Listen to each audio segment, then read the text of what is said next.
How do you plan a party in space? You plan it. Hello, seventh grade science teachers. I hope you're excited for this fourth video out of possibly five. We'll see. This one is on the actual pacing guide in the curriculum map. Let's just jump there right away. Show you guys what I'm talking about. We've been covering the landing page, the resource, scope and sequence, and now we are going down into the actual pacing guide where I'm suggesting these are the things that we're going to be doing in our lessons. And I want to go through, okay, how do we use this? What's going on here? Where did it all come from to build and make effective lessons? That's the goal. We want effective lessons. All right. So we start off with the concept name and briefly what it's all about. A lot of this material comes straight from Discovery Ed. I'm not sitting here making all this stuff up. This is what was developed for Discovery Ed for what's going to be coming in the lessons. So very useful.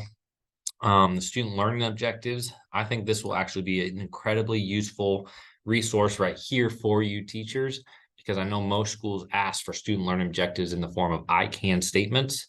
And boom, here you go. You just kind of figure out, okay, what are we hitting today? Oh, well, we are constructing explanations for patterns of movement and particles. So I'm going to put that one up on my board. I might make some modifications or tweaks or things like that, but boy, this makes it easy to make sure that I'm getting the right vocabulary. I'm hitting higher DOK level verbiage. Definitely something that's going to be useful. And since this came from Discovery Ed, it all ties into what's coming up down the road. So it's perfect. So definitely use these to your advantage, and your instructional coaches and principals will be quite impressed with how you write those out. And if they have a problem with them, say, that's from the resource, and they can come talk to me. You can always improve them though, you know. The guiding phenomena suggestion, I believe we talked about this. This is found on the intro page. You kind of start your unit with this idea. Can students answer this question? Probably not from the get-go, but they will revisit this question when they get to the explain activity, which I believe is 21. And so when they get there, they're going to be asked that question again, only at that time they have to provide claim, evidence, and reasoning, the CER model of answering those questions, which is a great model for prepping for the map test, by the way. And I'll come to one extra resource that is on here that will help students have the evidence, the claims, and the reasoning to support their answers. So keep that in mind as you go throughout the unit. Students will have to answer that. Very important. Concept standard. This was listed in the scope and sequence, listed here. Again, you can jump to the breakdown if you would like to try to make sure you covered every aspect of the standard. You can definitely jump in and do that. I know that some people are really good at building out that, but that's what the Discovery Ed has listed as the main focus standard here. All right, so now we get to the actual pacing guide. And the way that I want you guys to use this and utilize it is your main area, so it's the biggest, is over here. So this is kind of your main use over here. These middle two are going to be helpful for looking ahead and planning out what's important. And then I'll talk about this over here in a moment. Before we get down into the actual content, I want to highlight this right here, where as of right now, the only things down here are from Discovery Ed. I wanted the first version of our curriculum map very focused on the resource. What does Discovery Ed have to offer us? As the year goes on, I mentioned before there would be a survey link up here for teachers to provide me feedback, things they liked, things they didn't like. As we move through that process, you guys will be able to tell me things that you didn't like that was in here. And if I get that from multiple people, we can like say, oh, this activity, get rid of that. That was just dull, boring, nothing good there. Boom, we cross it out or delete it more likely. And then we can put in something that's better or just leave it out altogether. You find some gizmos or PhET Explore learning simulation that's like, wow, this tackles this concept so much better than what they have. Boom, we grab that, that gets put in here. Also, I have a link right here to a Google Drive folder that if you guys create something that ties into this lesson, you can share that and I'll be a copy of what you have, but it'll be housed in a Google Drive folder that now everyone has access to view and make copies. I'll be the only one that can make changes, so that way the structure and order of it doesn't get messed up. Somebody doesn't accidentally pull it out and now we don't have it. So if you design anything that's you created, send it to me and we'll build it into this. Your name will be attached to it so people know, hey, I'm using what this teacher put out. And that'll help really grow our possible resources here. And if teachers really like something, we'll actually put it down into the pacing. I think that'll be super useful. I'm excited to get you guys included in building out some structures. This right here, I've taken a relook at and may move this up somewhere else. But if you are looking for a bit more background knowledge behind the actual concepts, this is more of that. So it might be up in the teacher background. I believe this is just when they had the only text and it wasn't digital. This is basically what it looked like. So as you'll see here in a second, it's tons of pages, but it's a lesson overview for the teacher, what's going on. Here's the vocabulary. So that might be useful for you, but it definitely doesn't belong right here necessarily. And I might download it and have it as a PDF so you don't have that long load time. So this might be rehoused somewhere else, but they'll still be available. Okay, so now we are into actually designing and creating lessons. And my next video will actually go into this in more detail, where I have a sample lesson plan. Day one, it's kind of a day one, day two. I put enough in there. You could spread it into 2 days, where I use this in Discovery Ed and all of the things that we've talked about to build a very engaging lesson. But it all starts with introducing the Unit 1 phenomena. Remember, way back up here. So in the actual teacher's textbook that you got with Discovery Ed, it actually has a page that gives you different options for introducing the phenomena. I snapped a photo of it, uploaded it as a PDF, so it's boom, easy to view. But now you got 3 different ways that you can introduce this phenomena. They make sure that you have I'm in a rush, I don't want to spend time on this. Here it is. They have we're going to spend some time on this, have some class discussion, we're going to get involved, and then a kind of middle ground area. So you have different options for how you want to introduce this topic to your students, and you just pick one that works. One thing that I'm also trying to do is find additional articles or videos that might tie into it and have those linked here as well. This particular one, I don't have any listed, but most of them I have at least something else listed that you could also use. So you'll introduce your phenomena, and then you are ready to start the actual activities listed in Discovery Ed. If you watched my previous video on how to navigate Discovery Ed, I told you don't have to be a pro at Discovery Ed navigation to start, because when I do activities 1 through 3, my link to those activities is right here. And now I'm taken straight to the exact area I need to be. I'm in the Engage, activities 1 through 3. I don't have to navigate Discovery Ed. That's all built into it. Makes it much easier for everybody just to use that. But I'm going to re-highlight this. We talked about it previously, but when you're designing your lessons, and this is actually how I paced out what 1 week looks like, is you got your time slots, 15 minutes, 15 minutes, 15 minutes, that ups to 45 minutes. That's what Discovery Ed considers a 1-day lesson, is 45 minutes. If you're blocked, well, that's half a day. So you would plan up to 90. So I'm going to use these 3 activities to try to build out a lesson. But I might be doing those on the same day as the intro. And if I need more time, or I'm building this across 2 days, I also put in this vocabulary builder. Let's go ahead and open it up in here as well. So this might be on there as well, to flush out and make sure I have a full day.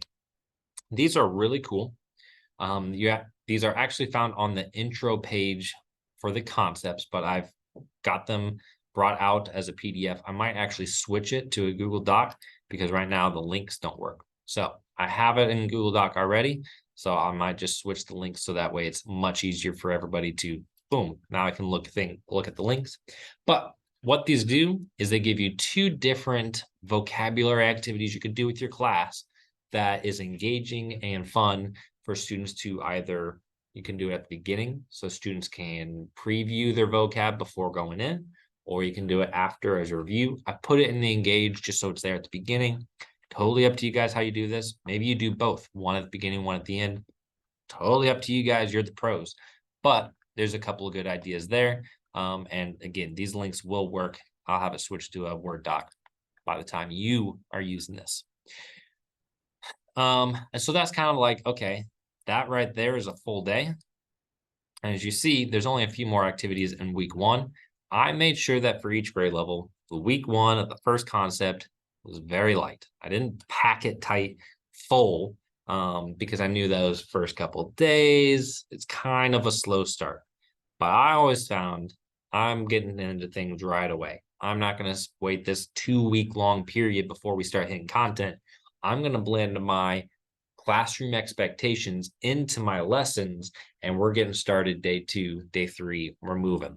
Because if we spend 2 weeks on classroom, how we operate in the classroom, all of a sudden, like, wait, what is this class for? You know, they kind of lose that. So build these into how you introduce your class at the beginning of the year. And I think the students are going to have really good buy-in, especially for 7th grade, you guys, because in that first week, activity 6, you got a hands-on activity all ready. Let's take a look at what that looks like. I don't think it was this one. I don't think it was this one. I don't think I loaded it up. Here it is. Found it. Okay. So this is activity 6. And what's nice about, I kind of jumped ahead. We'll move forward, but I jumped ahead. What's nice about this column here, the hands-on activities and interactives, is as you're planning out your lessons, you can look weeks ahead and see, oh, I've got some labs that I need to prepare for. What are the materials that I need for that? Well, let me open it up. And I see, that's not too bad, but I will need a hot plate for this activity. Not every middle school has a hot plate, so check. And if you don't, that's when you reach out to me and we get you a hot plate so you can do the lab. Looking ahead, so that way we're prepared. This first activity is pretty good. I gotta find which one. It was this one. So I love this activity because it is simple and yet it covers a very interesting concept where you have cold water and you have hot water. You put food coloring into both and you see how much faster the hot water, the food coloring, the hot water spreads. And now you can have a discussion about particles and their movement. Okay, well, the hot ones are moving more. You get your students to come up with these ideas, and they're going to be able to really think about the water molecules and their movement and their temperature and all this sort of stuff. And boom, you've got some great ideas to talk about in class first week. Students know, oh man, this class is going to be awesome. And we're rocking and rolling. I am jumping around so much, guys. Let me slow down. Main idea graphic organizer. Before we get into explore, I have linked here. This is actually the same for every concept, grade 6 through 8. I would ask if you have other formats or versions that you create for a main idea web, share that with me because this is the same all throughout. But here's how I envision this being used, right? We have our, let me pull it up. We have our guiding phenomena suggestion. How can a particle interaction explain the properties and behaviors of dry ice? I'm going to put that question in here. Well, how can it do that? Well, as we move through our unit, here's an idea. There's my claim. Here's another claim. Here's a third claim. What's my evidence for this claim? So as we're working through, I'm jotting down my evidence for this claim. I jot down my evidence for this. So now when we get to that last activity for explain, and we ask this question again, I just open up my main idea web. I say, well, here are the 3 pieces of evidence, my 3 claims. Here's the evidence for my claims. I'm reasoning through it. Boom. Now this document helps the students with that process. But again, this is the same template in every concept all throughout. So I think if we could develop some other formats for how these look that are specific to the concepts, I would love to modify these so that way they're a bit more pertain to what each lesson is. But that should help you out with students being able to focus in on what they're learning as they move throughout. So then you got your Explore tab. That's most of your activities. You'll have a lot of hands-on. I don't know if 7th grade has any. Oh, here we go.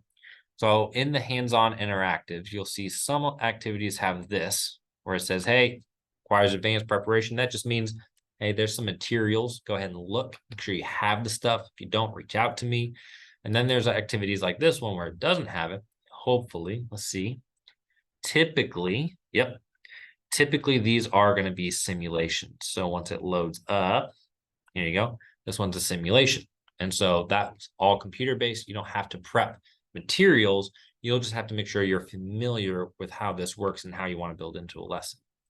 What's nice for a lot of these is I'm starting to create videos that helps walk you through the materials, the setup, the things that might go wrong, how it is that you should present this in a classroom, and those will be linked here as well. I'm starting with 6th grade, but hopefully I'll be able to have some of those ready for you guys as the year goes on. And then as you come down, you've got your last things. You got your explain, which they're trying to explain that dry ice. You got your elaborate. We've talked about how those were those STEM projects, things that were a bit more of your extended activities for students who are really getting it. Go have them complete some of those. And your evaluate, which is your summative and your performance assessment, which you don't have to go, you can click here and go find all of those, but I've also linked them right here, and right here. So it's all linked right there. You don't have to go finding it. You can just come right here and I'll save you a bit of time, especially if you're just going to steal some questions. Okay, so we talked about this. I've kind of cheated and I talked about this one. I meant to go from right to left. So let's talk about suggested assessments.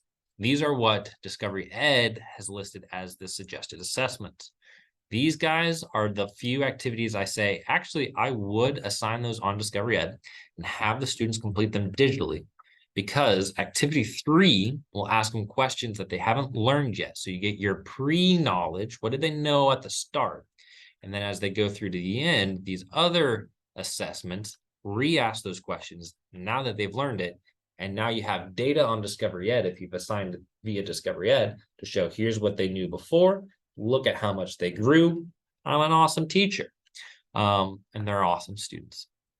So that's how you can use that. It's also nice to know, hey, these are my assessments. What are the questions in here? And you can go preview it so we know how you're tailoring your discussions with class to make sure that they can answer those. I've talked about these, how it's nice that you can click on these to look at the materials ahead of time. I want to be supportive with you guys to making sure you can do as many hands-on activities as you can. As you see, it's nice and easy now. Hey, last year I was asking for 1 activity a week. Look at that. There's 1 activity a week. Pretty nice. So that's going to help with planning things out in a useful manner, so that way you're prepared for whatever's coming up. Because if you just focused on following the list, you might come to an activity and now all of a sudden it's asking you to get a bunch of things together. I'm not ready for that. And so this helps us plan ahead. Last column over here, the big ideas. This might change. The big ideas is kind of useful. It's like, hey, here's what's going on this week. But when you're lesson planning, that kind of becomes apparent as you're lesson planning. So one suggestion in summer school was to have some area for scaffolding. So I would be looking at, what do the students need to know to be successful this week? Have some scaffolding built in, so that way if your students didn't have prior learning, boom, give them this first, so that way that they're more prepared for being successful. It's an idea. We'll see if that makes a change before the school year or during, but this might change. I've viewed it as the least useful part of this so far. So hopefully we can make that better. And the last column is just your weeks. I've talked about how I've developed that. It's based off Discovery Ed, but I've also made sure that you're not over planned with stuff. You should be able to cut out material, add in your own stuff, depending on what works best for you. And then that just kind of repeats itself for each concept. 1, 2, 3. And then you've got your unit performance assessment, unit projects, different ways to measure student growth throughout the thing. Of course, we'll have our quarter test with the district, our unit test. I've just finished creating those on Illuminate, so those will be linked somewhere on the curriculum app, probably down there at the bottom, as well as somewhere up here. So that way you guys can see them beforehand and give me feedback on that as well. So let's end it there before I just keep rambling on forever and ever.